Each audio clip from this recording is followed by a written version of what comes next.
Bonjour à tous, salam alaikum, j'espère que vous allez tous bien, j'espère que vous vous portez bien. On se retrouve aujourd'hui avec une recette de gâteau turc, c'est le gâteau mouillé.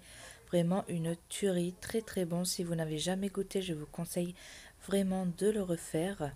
Vous allez vraiment l'apprécier. Et si vous n'êtes pas encore abonné, je vous invite à le faire dès maintenant.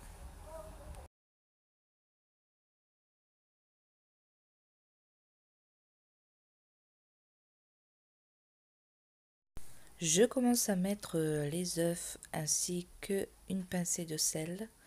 Ensuite, j'ajoute le sucre et je viens fouetter le tout. Donc là, je vais bien mélanger jusqu'à ce que le sucre soit un peu dissous dans les œufs.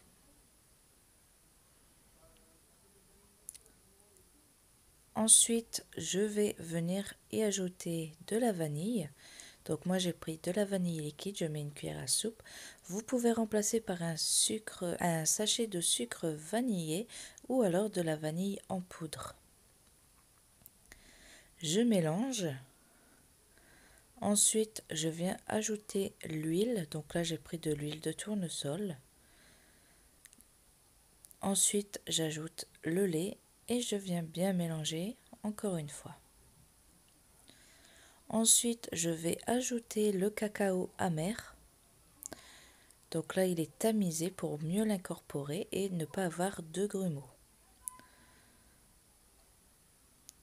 Ensuite, je vais venir ajouter la farine avec la levure. Donc pareil, je les tamise. Moi, j'ai utilisé un sachet de 15 grammes, mais vous pouvez utiliser les sachets de 11 grammes. Ça ne changera pas énormément, c'est juste que votre gâteau gonflera un tout petit peu moins. Et du coup, vous devrez mettre à cuire votre gâteau dans un plat qui est un tout petit peu plus petit que le mien.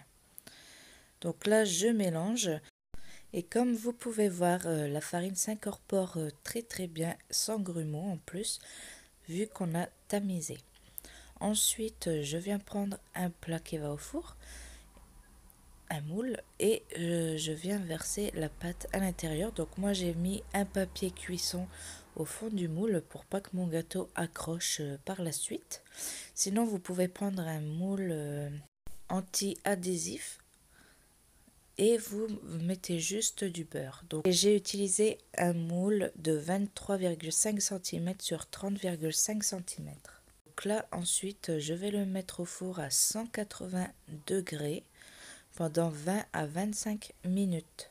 Donc votre four, vous allez le préchauffer juste avant de préparer votre pâte.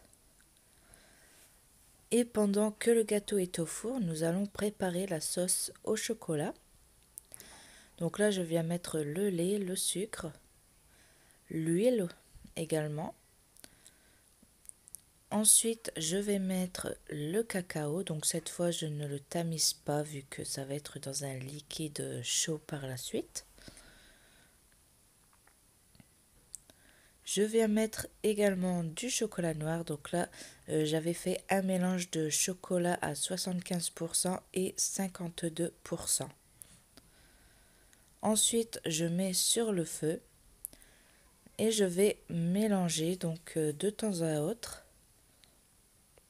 pour bien mélanger le chocolat qui fond.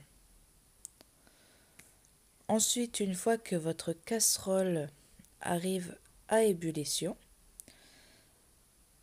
donc vous voyez là le mélange il arrive à ébullition, je vais donc l'arrêter et attendre la fin de cuisson du gâteau. Voici mon gâteau qui est cuit. Donc pour savoir s'il est cuit, vous allez planter un pic à l'intérieur ou la pointe d'un couteau et ça devra ressortir sec et propre. Comme mon couteau que vous voyez là, en découpant, il n'y a pas de traces dessus. Vous allez ensuite découper votre gâteau, donc en nombre de parts que vous souhaitez. Et ensuite, vous allez le piquer pour que votre gâteau absorbe bien la sauce au chocolat. Vous pouvez faire l'inverse, piquer le gâteau et ensuite le découper.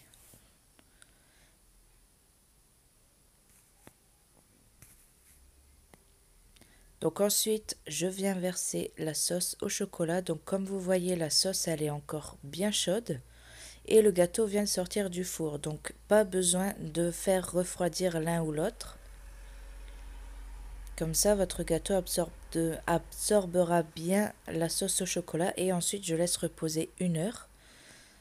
Et je viens y déposer des noisettes concassées que j'ai mixées.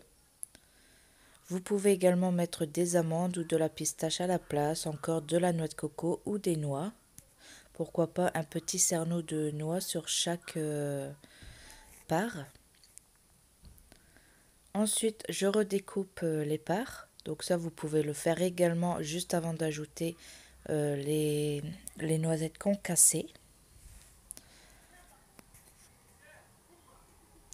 Et donc voici le résultat du gâteau, mais vraiment c'est un gâteau super bon. Il se mange très très facilement. Je vous invite vraiment à refaire cette recette, c'est vraiment une tuerie. Regardez-moi ce gâteau, franchement il est super bon. Vraiment pour les amateurs de chocolat, c'est vraiment le gâteau idéal. Et voilà, donc la recette est terminée, j'espère qu'elle vous aura plu. N'oubliez pas de vous abonner, de liker la vidéo et je vous dis à bientôt pour une nouvelle recette.